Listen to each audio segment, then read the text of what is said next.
Good morning, Knicks Nation. Today is Monday, the 27th day of October 2025. I hope you had an excellent weekend, although the Knicks lost. I hope you and your family, though, more importantly, are safe and healthy. And that the needs of you and your family, more importantly, in terms of food, shelter, clothing, as well as health, are being met today. Blessings upon those people that work in health, who work alongside first responders every day, oftentimes risking their own lives to save lives. Those also that pick up garbage to keep our places clean, and those that make deliveries for our convenience. Double blessings on the men and women that are out here trying to help rescue, deliver, and recover teenagers and children that are victims of child molestation and pedophilia, people helping those that are victims of prostitution, child prostitution, pornography, child pornography, human trafficking, and sex slavery. Double curses on the perpetrators, profiteers, and perverts that create the demands that cause these heinous industries to exist. Finally, double blessings on the homeless. More than 700,000 men, women, children, families, senior citizens, and military veterans homeless in the United States of America, and millions around the world in similar or worse conditions. Blessings upon them, for theirs is the kingdom. So there was a basketball game in Miami, Florida last night. The New York Knicks lost to Miami Heat 115-107. And to me, you look no further for this loss than to the Knicks bench. The Knicks bench stunk yesterday. They were bad. When you look at the bench, you're looking at 5 players. Brown played 5 players, and that's to his credit, and we'll talk more about that. But Yabusele, Clarkson, Hart, Shamet, and Kolek. The only one that was positive was Hart. And that's when he was in with last year's starting unit, and they played well. The last year's starting unit, when you have Hart in there, actually was +7. But the bench overall, -46. -46. That's not just the terrible shooting, which we saw from Clarkson and Yabusele yesterday, because Miami was leaving them open, knowing they wouldn't hit the shot. But it was horrible defense. No Deuce McBride and no starting MitchRob, which would have put Porty on the bench, or Jemison would help also. But no Deuce McBride was the huge factor here. And this is why I've come to the conclusion after the first 3 games, you cannot start Deuce. Deuce is too valuable to the bench to start him. You start Deuce and the bench looks like what it looked like yesterday, unless you're playing Deuce not only with the starters, which Brown has done, but with the bench as well. That helps. But yesterday, Yabusele -15, Clarkson -12, Shamet -9, Kolek -12. This is more than just, of course, Yabusele 1 for 6 from the field, 0 for 4 from 3, couldn't hit the broadside of a barn. Clarkson couldn't even hit a layup, 2 of 11 from the field, 0 of 4 from 3, but he was 4 of 5 from the line. It wasn't that. They couldn't guard anybody. There was no point of attack defense. And that is why they were -46. And again, just for those that don't understand the importance of plus minus, that means that the Miami Heat outscored the Knicks by 46 points when those people were on the floor. Okay, 46. You can't win in the NBA like that. And so, thankfully, Deuce McBride is out for personal reasons, not because of an injury. So eventually, he'll be back, hopefully, in Tuesday night's game. They desperately need that. Also, we need Mitchell Robinson to make an appearance, because then you can bring Hoop Porty, Hoop Porty was +1 yesterday, and that is, he played only 10 minutes, but his activity, again, what you're looking at from the 5 spot in the Knicks is activity. And Hoop Porty is active, especially on the defensive end. That's why he didn't score, but he was +1 in the 10 minutes that he played. He was a little nervous, obviously, but he would get over that eventually. Karl Anthony Towns was 2 of 8 from 3, and somebody might ask ignorantly, why does he keep shooting 3? Because there's no big man in the league, including Joker, that can shoot the 3 like Karl Anthony Towns. He just wasn't hitting it yesterday. And generally, let me explain, in these scenarios, there's generally 3 factors when you see a lights out shooter like Cat shoot like that, what he did, 2 of 8 from 3 yesterday, and not really, he still had 18 boards, which is part of the reason he was 2 of 8. He was focusing on rebounding yesterday.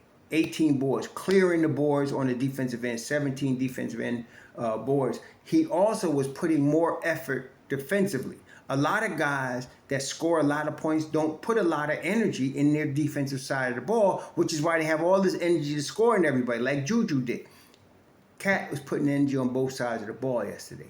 Also, he's not 100%, as we know. So he's playing without being 100% early in the season. He's dealing with defense, trying to play some more defense to his credit.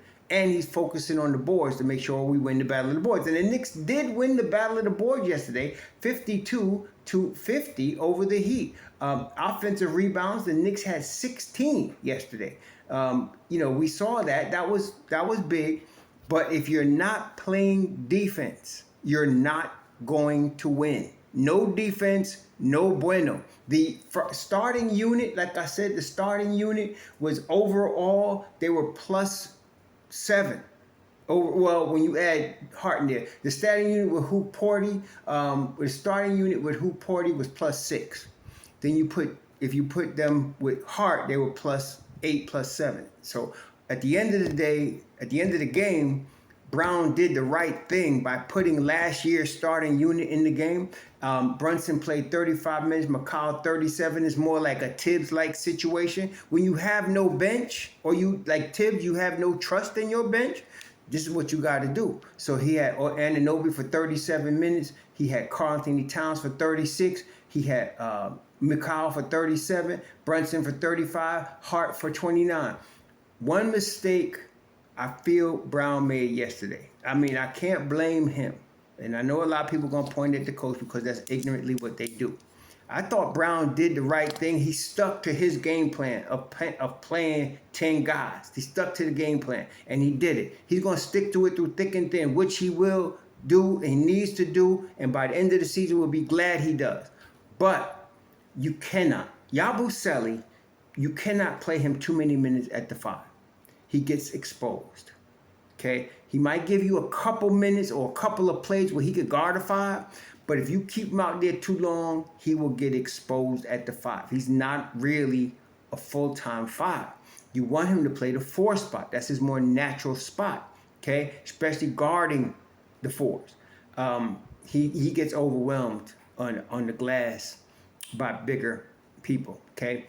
So I always felt, and I've been saying that you need to play Hoop Porty and Jemison more at the 5. If you need more 5 minutes in the absence of Mitchell Robinson, play Jemison, play Hoop Porty. They're natural 5s, okay? And they can play better defense against other 5s than Yabusele can. So that was a problem, and that's one of the reasons Yabusele was -15. He could not guard Ware. He could not guard Bam Adebayo. He couldn't do it, and they were overwhelming him.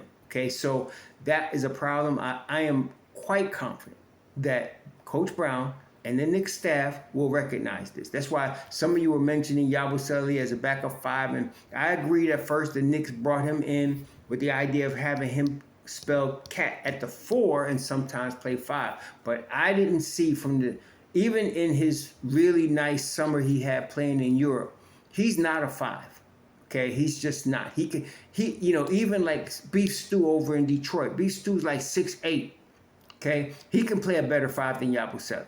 And so is Precious Achiuwa, who's now unemployed apparently. Got caught by Miami. I always liked Precious, and I hope he catches on somewhere. I wish he was still with us, but he's not. But he could play some 5. But even both of those cats, though they play a better 5 than Yabusele, they also you can't expect them to play 20 or 30 minutes at the 5. They'll get exposed. Yabusele is a little below them trying to play the 5. So no, it will not work out very well, and it didn't, and it hasn't. So I'm hoping Coach sees that and makes an adjustment there. I'm not saying they would have won the game yesterday if Jemison would have played, but I am saying if you spell him for Hoop Porty, you would get better defense at the 5. That's what I'm saying. Okay. So that was the story yesterday. The last year's starting 5, they balled, but they were trying to come back from a big deficit which they almost did with JB. But foul trouble and, turnovers killed us. And the turnovers, we got to do better. And again, I'm confident they will. They had 15 or 16 turnovers yesterday. I'm confident they will do better as they get acclimated to each other and to this offense that they're not used to. So they have to get acclimated to that. But they got to do better in the turnovers. And defensively, you need some better defense coming off your bench. And this is one of the problems I had last year with so many people whining about what was called the non-Brunson minutes. They were whining because the Knicks bench wasn't scoring a lot. But what people were not paying attention to, they weren't giving up a lot of points either. See, if your bench outscores the other bench by 2 points, that's fine. You ain't lose nothing playing your bench. Okay, even if they can't score themselves, they didn't let the other team score. That's the key here, defense. So this year, everybody's focusing on how much offensive firepower they had. Oh, great, but they get outscored by 46 points? Your offense don't mean nothing. You gotta stop some people. Again, no defense, no bueno. That's what it is. See, so whereby Cat, OG, McCall, JB, and Josh Hart, they did business yesterday. Okay? And good that they did.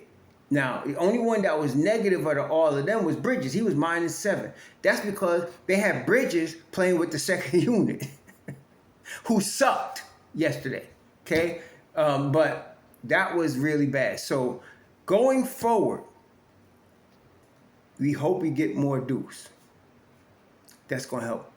If you had Deuce yesterday, I'm going to tell you, this would have been a lot of different games. He is a major player here because he plays with the first unit and the second unit. He's point of attack defense. He can hit open three-pointers. He's not, that's him. Okay, he's a 40% three-point shooter. That's what you need. That would have helped a lot. He put some pressure on the defense. His speed and getting the ball up the floor, which is what Brown is stressing this year, has been a benefit for the Knicks and will be going forward. Let's hope that his family is okay. And of course, I don't think he's having any physical issues at this point since it was personal reasons he missed out yesterday. That's a family issue. Let's hope his family issues are okay. His little baby, his woman, his family in Cincinnati, everybody's good. And he can get back on the floor in the Knicks uniform. Now, the next game that the Knicks play here is, I think it's Milwaukee. They play Tuesday night. Let me just double check. But I'm pretty sure it's Milwaukee they play Tuesday night. Let me just make sure that, and double check that, make sure that that's the case. I'm not lying to you. Yeah, they play Milwaukee at Milwaukee Tuesday night. They got Chicago at Chicago Friday night. Let's hope Mitchell Robinson's ready for the Milwaukee game and Deuce is back. It's a different team with those two guys playing. It's a different team.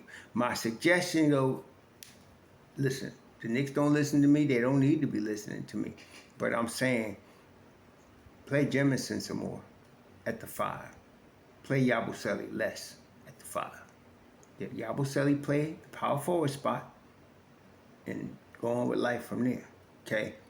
I understand last night was a bit of an aberration in the absence of both Mitchell Robinson and Deuce McBride. I would not do that. If I had to do this over again, knowing the weaknesses that was coming in the absence of Deuce and MitchRob, I'd have activated Jemison yesterday. Okay, and played him more. But again, that don't mean they would have won the game. They'd have played better defense though. Okay, so we'll get Miami again. They're a rival, Eastern Conference. We're gonna see them several more times. But I did not like the way that went down yesterday. I was disappointed in the bench.